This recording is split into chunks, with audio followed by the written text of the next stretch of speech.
الحمد لله نحمده ونستعينه ونستغفره ونؤمن به ونتوكل عليه ونعوذ بالله من شرور أنفسنا ومن سيئات أعمالنا من يهده الله فلا مضل له ومن يضلل فلا هادي له ونشهد أن لا إله إلا الله وحده لا شريك له ونشهد أن سيدنا ونبينا ومولانا محمدا عبده ورسوله صلى الله تعالى عليه وعلى آله وأصحابه وأزواجه وذرياته وسلم تسليما كثيرا كثيرا.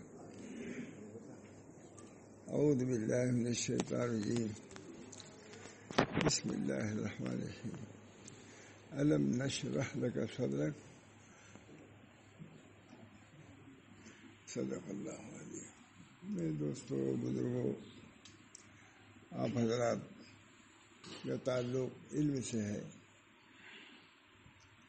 تعلم سے ہے، بعضوں کا تعلیم سے ہے، اور میں سمجھتا ہوں کہ عموماً محبت کرنے والوں سے بھی ہے، سننے والوں سے بھی ہے. نبی اکرم صلی اللہ علیہ وسلم نے فرمایا عالم بن جاؤ یا متعلم بن جاؤ یا سننے والے بن جاؤ، اور کم سے کم یہ تو ہونا ہی چاہیے کہ ان سے محبت کرنے والے بن جاؤ. میں سمجھتا ہوں کہ چاروں ہی جماعت یہاں جمع ہے. الحمدللہ بڑی مسرت کی بات ہے کہ ایسے مجمع میں کچھ اللہ رسول کی بات کرنے کا موقع ملا ہے. یہ میری سعادت ہے. اس وقت جب مجھ سے کہا گیا کہ کچھ بیان کا مجلس کے متعلق ذکر کیا، اس وقت میں مولانا تقی الدین صاحب مظاہری سے بات کر رہا تھا، ان کی بات سن رہا تھا. کہہ رہے تھے کہ ان کو تو ہو گئے، ریٹائر ہو گئے، کہ وہاں کے علماء ان کو چھوڑ نہیں رہے. علم پر ان کے اعتماد ہے.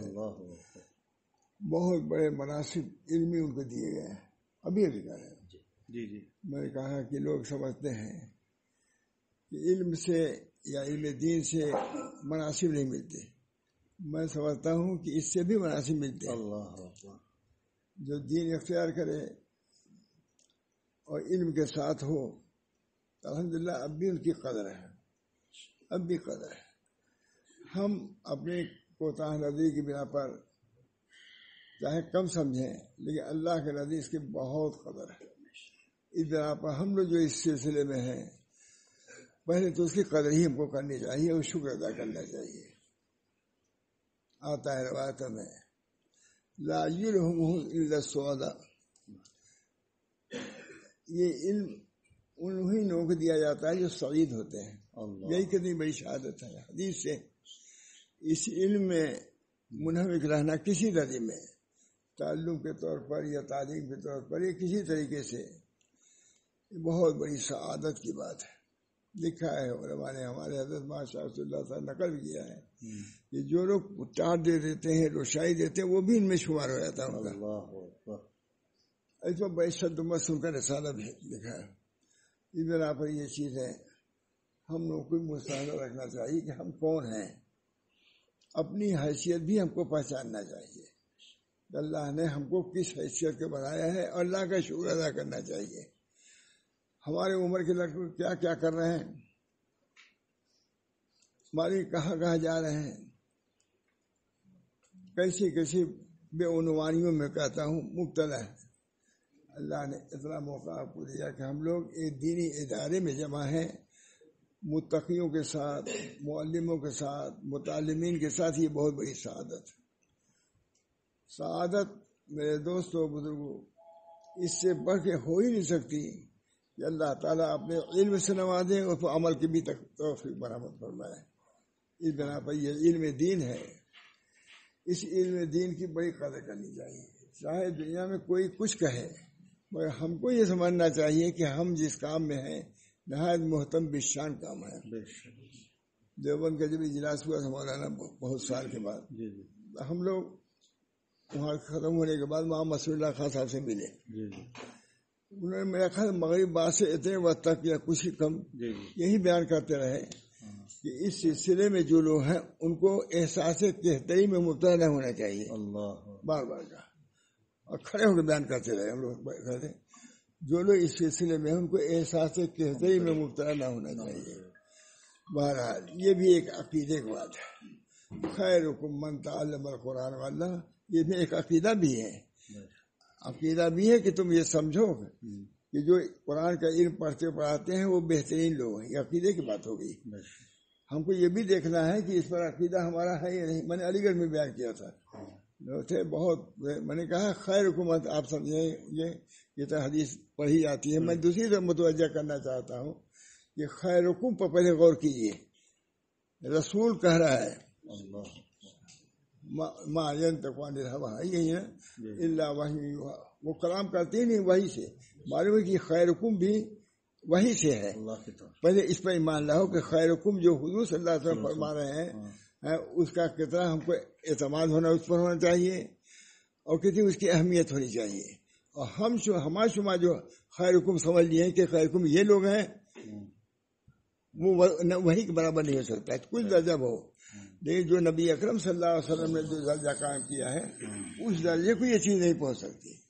بہرحال بزرگوں دوستوں عزیزوں اللہ تعالیٰ نے ہم کو آپ کو جو جمع کیا ہے مجھے بہت خوشی بھی ہے.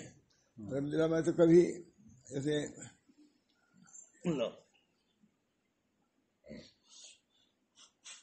چلنے رہا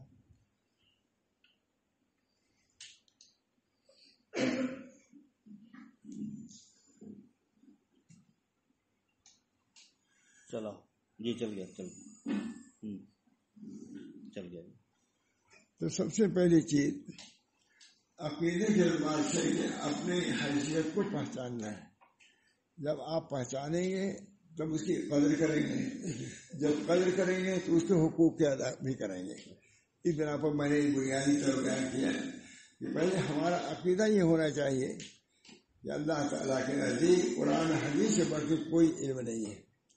ہمارے حضرت عموماً پڑھاتے میں کہتے تھے دیکھو جو قرآن حدیث پڑھے گا وہ بیوقوف رہ سکتا ہے نہیں. یہ انداز سے ہوتا ہے. بتلاؤ جو قرآن حدیث پڑھتا ہے اتنے علوم کو وہ بیوقوف رہ سکتا ہے. اور فرماتے تھے کہ چونکہ صحیح طور سے پڑھا ہی نہیں جاتا اس بنا پر کمی ہے. قرآن و حدیث میں کوئی کمی نہیں ہے. اس بنا پر میں دوستوں بزرگوں اس بنا پر اپنی حقیقت کے پہچاننے کے بعد ایسے علم جو کہ اللہ اور رسول کو مرضیات میں سے ہے ان کو سیکھنا سمجھنا یہ لوازم میں سے ہے. لیکن اس کے بھی کچھ شرائط ہے. آپ کو پہلی بات یہ ہے کہ نبی اکرم صلی اللہ علیہ وسلم نے نہیں بلکہ ایک صحابی نے فرمایا ہے کہ عالم کب بن جائے گا. یہی سنانا سی مقصود ہے. فرماتے ہیں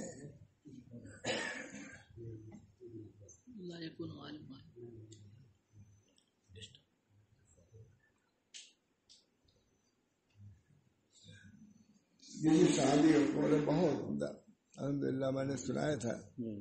10-20 ہزار آدمی میں سب دیکھے سب وہاں سے رحمان وغیرہ سب موجود تھے. بس پورے ہندوستان کے لوگ میں نے کیا وہاں تقریر نہیں سب نہیں تھے. قال لا يكون العالم عالما حتى يكون فيه 3 خصال لا يحتقرن من دونه لا يحتقرن من دونه ولا يحسدن من فوقه ولا يأخذ ثمنا على علمه. یہ میں نے کیا سب علماء کا مجمع ہے اور علماء ہی کی تعریف کی جا رہی ہے. کوئی کام نہیں. اس طرح پر علمی کی بات یہ میں کر رہا ہوں کہ عالم کم بنے گا. یہ بڑے عالم ہیں ان کی تعریف ہو رہی ہے وہ کم ہوئے. لوگوں نے ہمارے کب کہا ہے 3 باتیں ہیں. لا يحتقرن من دونه جو تم سے کم ہے اس کو حقیر نہ سمجھو. تم سے علم میں کوئی کم ہے تو اس کو حقیر نہ سمجھو اس کو بڑھاؤ. یہ داعیہ اور جذبہ ہونا چاہیے کہ جو علم میں کمزور ہو کوشش یہ کرو کہ اس کی استعداد ٹھیک ہو جائے. مجھ سے خود حضرت مولانا صاحب صلی اللہ علیہ فرماتے تھے والے پہ بھائی فلاں کو ذرا سکھایا کرو تاکہ ان کی بھی استعداد ٹھیک ہو جائے. تو استعداد کا ٹھیک کرانا یہ بھی بہت ہی خوش نصیبی کی بات ہے. اس بنا پر لا یحتقرن مندور، جو تم سے کم ہے اس کو حقیر نہ سمجھو. حقیر سمجھو گے کہ بہت بڑا بخل ہوگا. اس سے بڑھ کے کوئی بخل نہیں. مال کے بخل سے زیادہ علم کا بخل ہے. مال کے بخل سے تو صرف اس کی کوئی معاشی حالت خراب ہوگی، اور علم میں بخل کرو تو آخرت برباد ہو جائے گا. علم ہی کی بنا پر آدم علیہ السلام کو خلافت دی گئی ہے. علم ہی میں محدود کیا گیا فرشتوں کو کہ وہ علم جو آدم علیہ السلام کو حاصل ہے آپ لوگوں کو نہیں حاصل ہے. انہوں نے بھی مان لیا واقعی جو اللہ جانتا ہے وہ ہم نہیں جانتے. معلوم ہوا کہ علم کی بڑی حیثیت ہے. جس علم میں ہم کو رکھا اللہ تعالیٰ نے اس کا ہم کو شکر ادا کرنا چاہیے. اور جو اس کے لوازم ہیں علم کے اتنی چیزوں کی ضرورت ہے اس کو اختیار کرنا چاہیے تاکہ صحیح عالم بن جائے. جانتے ایک بزرگ نے کسی عمدہ بات یہ قرآن حدیث میں تو ہے ہی ہے سر، انہوں نے ایک خلاصے کے طور پر کہا لا یحتقرن مندور، جو اس سے کم ہو اس کو حقیر نہ سمجھو بلکہ اس کو بڑھاؤ. اس کی استعداد کم نہ ہو تو مدد کرو اس کی تاکہ اس کی استعداد ٹھیک ہو جائے. اور دوسری یہ لا یحسدن من فوقہ، جو تم سے اونچا اسے حسد مت کرو. یہ بھی ہے اونچا اس کے سامنے جھکو. وہاں اونچے کو جھکایا ہے نیچے کی طرف، یہاں نیچے کو جھکایا، یہاں اس کے نیچے کو جھکایا اوپر کی طرف. یہی ہے وہاں یہ کہا کہ تم عالم ہو گئے ہو تو حقیر نہ سمجھو، اور تم اگر ابھی کم ہو تو عالم کو کمتر بھی سمجھو، بڑا سمجھو. لا یحتقرن ولا یحسدن من دونہ، من فوق کو، جو تم سے اوپر ہو اس کے حسد نہ کرو، کیونکہ حسد جب کرو گے تو کبھی توجہ تمہاری طرف نہیں کرے گا، اور بغیر عالم کی توجہ کہ تم پہ علم نہیں آ سکتا. ہم نے بہت باتیں سنا. ماشاء اللہ صلی اللہ علیہ وسلم فرماتے تھے کہ ایک صاحب تھے جس استاد کے جاتے تھے ان کو پھر جا دیتے تھے کچھ ایسے سوالات وغیرہ کر کے. ماشاء اللہ صلی اللہ علیہ وسلم اور ہم ہی لوگ سناتے تھے. ایک مدرسے میں گئے، دوسرے میں گئے، تیسرے میں گئے، سب کے پھینکے کہ اس میں ایک مدرسہ شاید بڑا نہ ہو نہ مدری لیکن تھے ہوشیار. کہا اے بیٹا آؤ. کہا جو تم سب کو فیل کر دو گے تو تم کچھ ملے گا نہیں، ملے گا حمیروں سے. جن کو تم کم سمجھتے ہو ان کی طرح جب تک جھکو گے نہیں تم کو کچھ ملے گا نہیں. پورے فیل کرو پورے دنیا کو، اس سے تم کو کچھ نہیں ملے گا. تم کو تو جھکنے سے ملے گا. جھکو گے چاہے کم استعداد عالم کے سامنے جھکو گے ملے گا. اس بنا پر یہ بھی لا یحسدن من فوقہ، جو تمہارے اونچا ہے اسے حسد نہ کرو اس کے سامنے. بپور ہر دانی کی دل پرسیدن، بپور ہر دانی کی دل پرسیدن، دلیل راہ تو باشد بعید و دانائی. جو نہیں جانتے اس کو پوچھ لو. سبق میں کچھ نہیں یاد آ رہا ہے یا کوئی اور چیز کوئی چیز بھی ہے کام کی دین کی، پوچھ اس میں تکبر نہ کرو. ورنہ جیسے علم کا ایک ذخیرہ ہوتا ہے اسے بڑا جہل کا ذخیرہ تمہارے پاس ہو جائے گا. نہیں پوچھے گا جہل کا ذخیرہ ہو جائے گا. بپور ہر دانی کے ضد پرسیدن، دلیل راہ تو باشد بعید و دانائی. جو کچھ نہیں جانتے پوچھ لو، کیونکہ عزت و دانائی کے یہی ذریعہ بنے گا پوچھنا ہے. نہیں پوچھو گے تو جہل کا ایک مجموعہ تمہارے پاس رہے گا، علم کا نہیں رہے گا. جو لوگ بھی اپنے کو جھکاتے ہیں انہی لوگوں کو کچھ ملتا ہے. امام بخاری نے کہا ہے کہ مستقبل اور مستحی کو علم حاصل نہیں ہو سکتا. مستقبل کو اور مستحی کو علم ہے. بخاری شریف میں فرماتے تھے کہ امام بخاری نے یہ کہا کہ مستقبل حیا کو بھی کہا ہے اور کبر کو کہا ہے. فرماتے تھے میں کہتا ہوں کہ کبر ہی صرف ہے، حیا میں نہیں. جو حیا کسی سے پوچھے سے مانے ہو وہ کبر ہی ہے. بخاری کی ہے تو ہم نہیں کہا دو چیز میں کہتا ایک ہی چیز ہے، علم نہ آنے کا سبب حیا نہیں بلکہ کبر ہے، اور حیا جو ہے جو حیا محمود نہیں ہے، یہ حیا بھی کبر سے ناشی ہے۔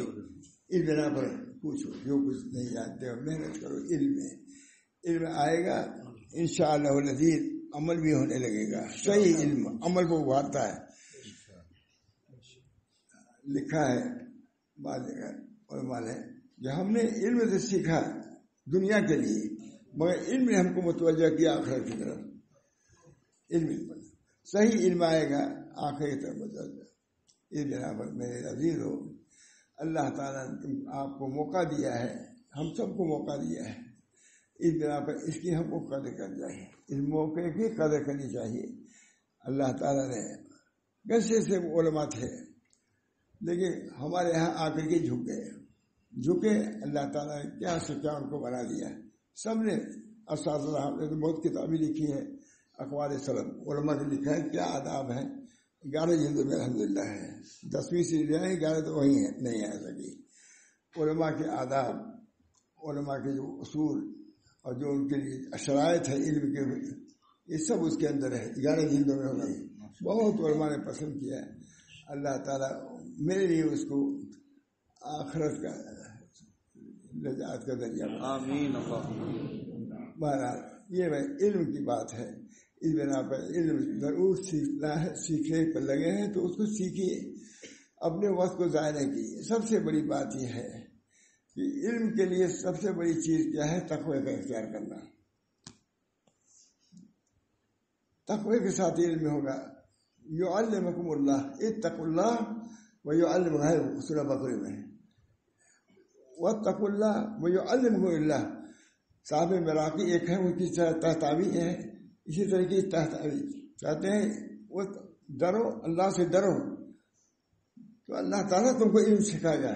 سورہ بقرہ میں واتقوا اللہ ویعلمکم اللہ، معلوم ہے کہ تقوی پر علم مرتب ہوتا ہے۔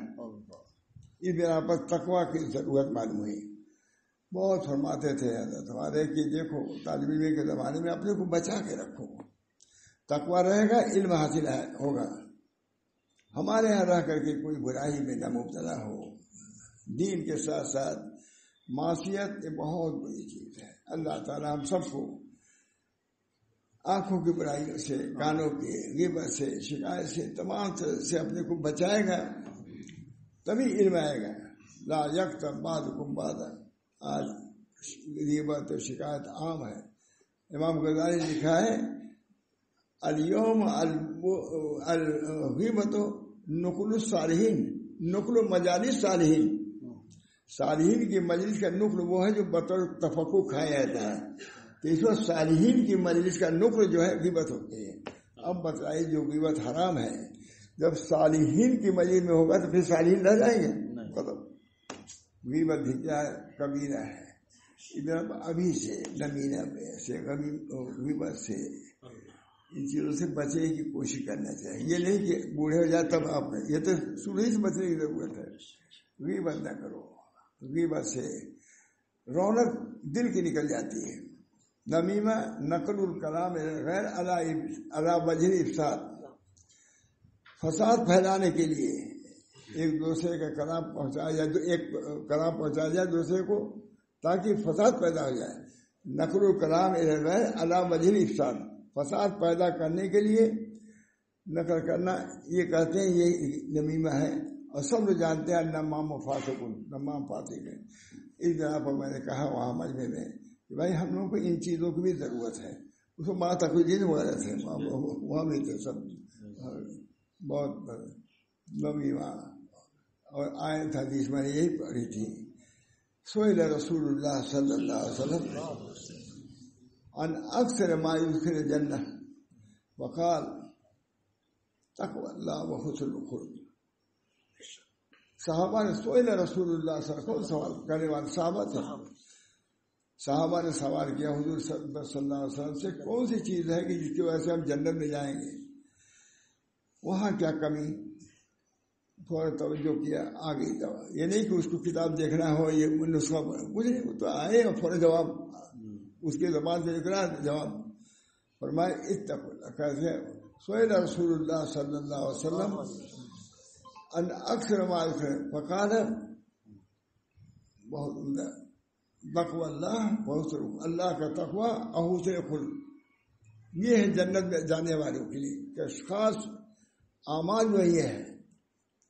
قال ابن قیم نے فرمایا ہے کہ تقوی سے آدمی اللہ کے حقوق کو ادا کرے گا. انہوں نے کہا ہے تقوی سے آدمی اور اللہ کے حکم یعنی تقوی سے اللہ تعالیٰ کے حقوق ادا کرے گا اور حسن خلق سے مخلوق کے مطلب اللہ کے حقوق ادا کرو گے تب جنت میں زیادہ جاؤ گے. معلوم ہوا کہ تقوی یہ بتلاتا ہے کہ اللہ کے حقوق کو ادا کرو.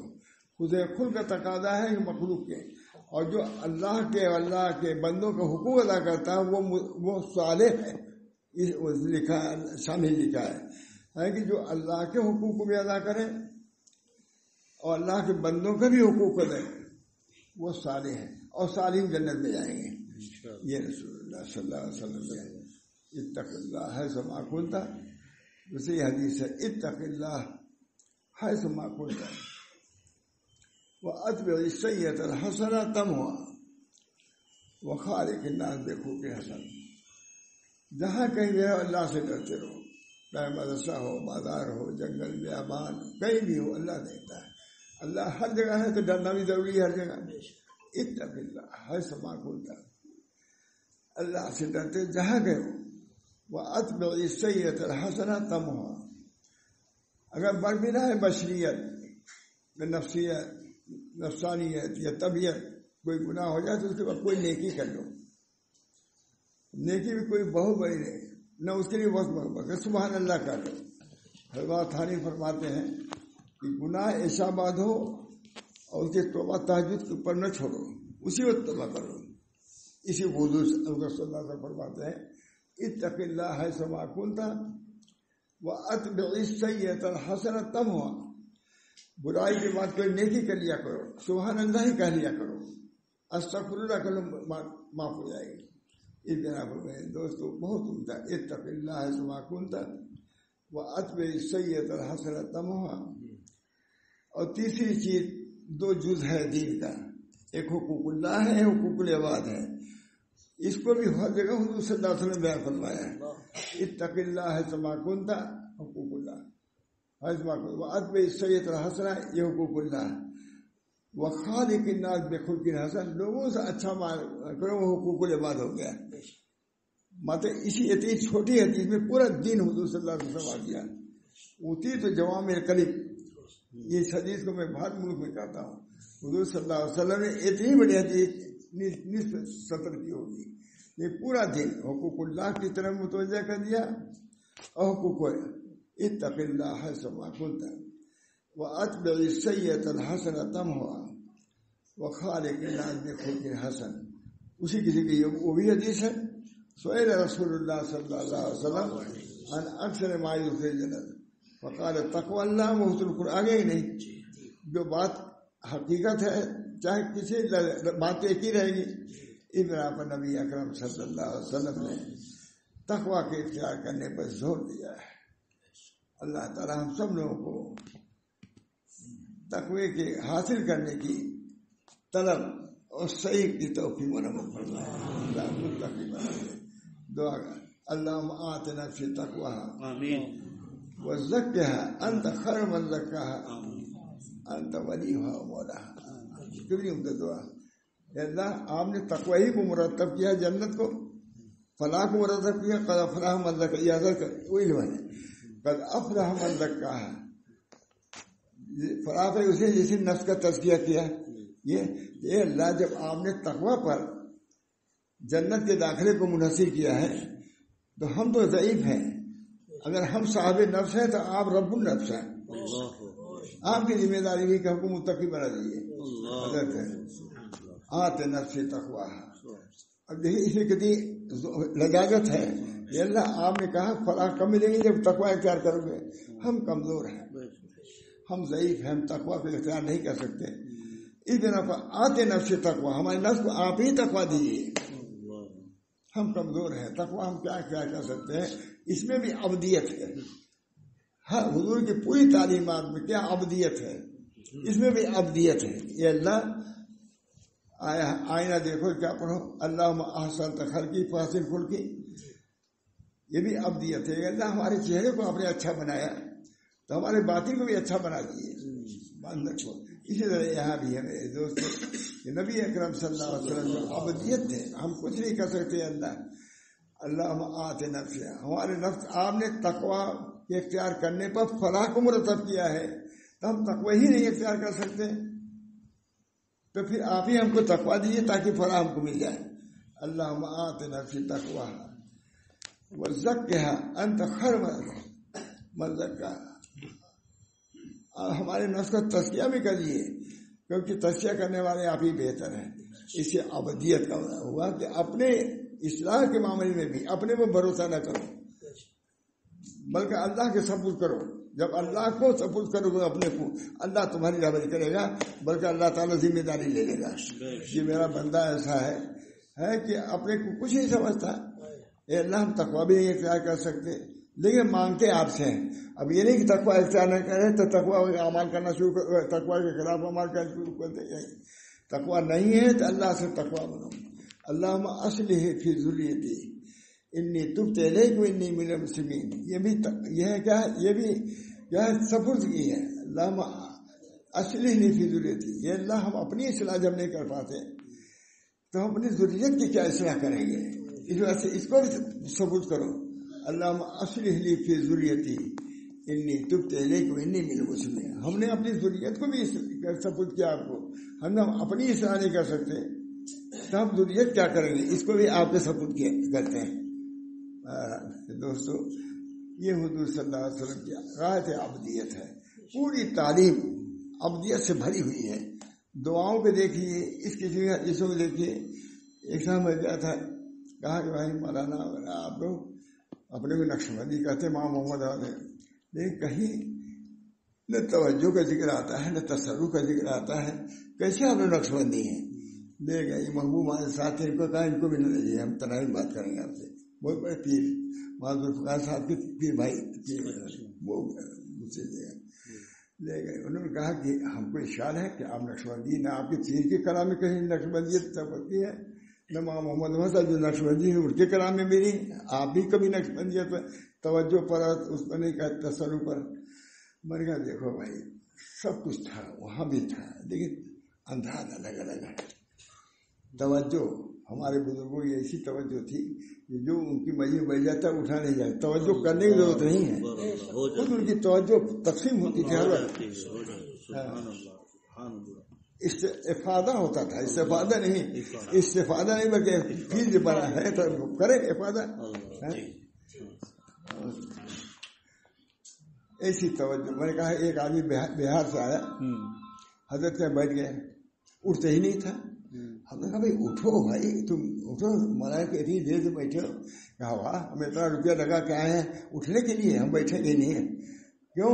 ان کو بیٹھنے میں مزہ آتا تھا، سمجھتے تھے کہ بیٹھنے سے ہم کو نفع ہوگا.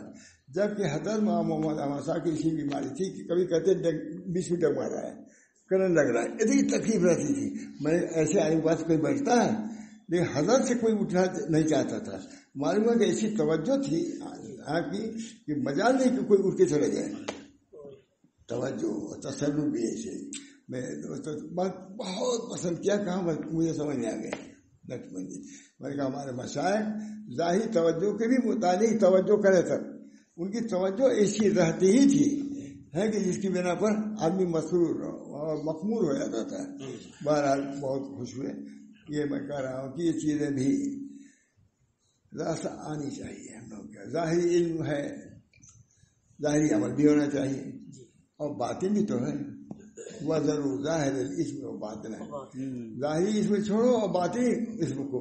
جب اسم ظاہر ہے اور باطن دونوں ہے تو بر بھی ظاہر و باطن ہے. ایک بر ہے نماز پڑھنا، ایک بر ہے مراقبہ کرنا، ایک بر ہے توکل کرنا، وہ بھی تو دلی کا فعل ہے. ایک بر ہے تواضع کا اختیار کرنا. دونوں کی ضرورت ہے، ظاہر و باطن. وذروا ظاہر الاسم و باطنہ. ہمارے مشائخ ظاہر اسم سے بھی منع کرتے ہیں اور باطن اسم سے. اور زیادہ پکڑ تو ظاہر اسم کون بزرگوں کے جا کے ظاہر اسم سے تو بس ہی عموماً اس میں مبتلا رہتا ہے. ریاکاری مبتلا ہوتا ہے, تواضع کے خلاف خود بینی میں مبتلا ہوتا ہے, دعویٰ میں مبتلا ہوتا ہے. چنانچہ تمام علماء لکھتے ہیں کہ سب سے زیادہ نقصان دہ چیز طریق میں دعویٰ ہے. وہ دعویٰ دل میں رہتا ہے, زبان سے جلدی نہیں کرتا ہے, شک پکڑتا ہے کہ دعویٰ ہے, نکالو اس کو تب آگے بڑھو گے. بہرحال دوستو, اللہ تعالیٰ نے ہم سب کو ایک لڑی میں پرویا ہے. ظاہر سے بھی اس کا تعلق. حضرت حاجی صاحب کیا تھے؟ ظاہر بظاہر اصطلاحی عالم نہیں تھے, لیکن کیا ان کے پاس ظاہر علم نہیں تھا؟ ظاہر علم تھا. وہاں قاسم جیسا آدمی جھک گیا, حجت الاسلام کہتے تھے کہ سب لوگ تو حضرت حاجی صاحب کے عمل کو لے جاتے ہیں, میں ان کے علم کو لے جاتا ہوں. علم خم کے دریا درو راہ بور, خم کے دریا درو راہ بور, پیش مجھے ہوں نہ بادو نے. جس مٹکے کا راستہ سمندر سے ہو جائے, دریا سے, پانی کم ہوگا اس کے اندر. یا اہل اللہ نے عمل کر کے ادھر کا رشتہ درست کر لیا ہے. چاہے ہمارا قاسم صاحب وہ بھی مان جائیں گے, وہاں وہی وہ بھی مانے, وہاں تھانی مانیں گے, سب الہبادی سب جتنے علماء بڑے, چار علماء تھے بہت بڑے بڑے. تو وہاں تھانی, وہاں گنگوئی, وہاں قاسم صاحب, وہاں محمد حسین صاحب الہ آبادی, چاروں بیٹھ ہو گیا حاجی صاحب تھے, جبکہ اصطلاحی عالم بھی نہیں تھے. علم دیکھا. اب علم کی کیا بیان کروں میں. بہرحال اللہ تعالیٰ سے آپ رجوع ہوں گے, دعا کریں گے, علم نافع کا سوال کریں گے, ضرور اللہ تعالیٰ علم نافع بھی دے گا اور حفاظت بھی کرے گا. ہماری حفاظت, اللہ ہمارا نفس شریر ہے, ہم جوان ہیں, ہماری جوانی پر رحم کیجیے. بار بار بیان کرتے کرتے کہا کہ اے بوڑھو تم بھی کہو, کہا کرو ہمارے بوڑھے پر رحم. یہ ان کی بات ہے.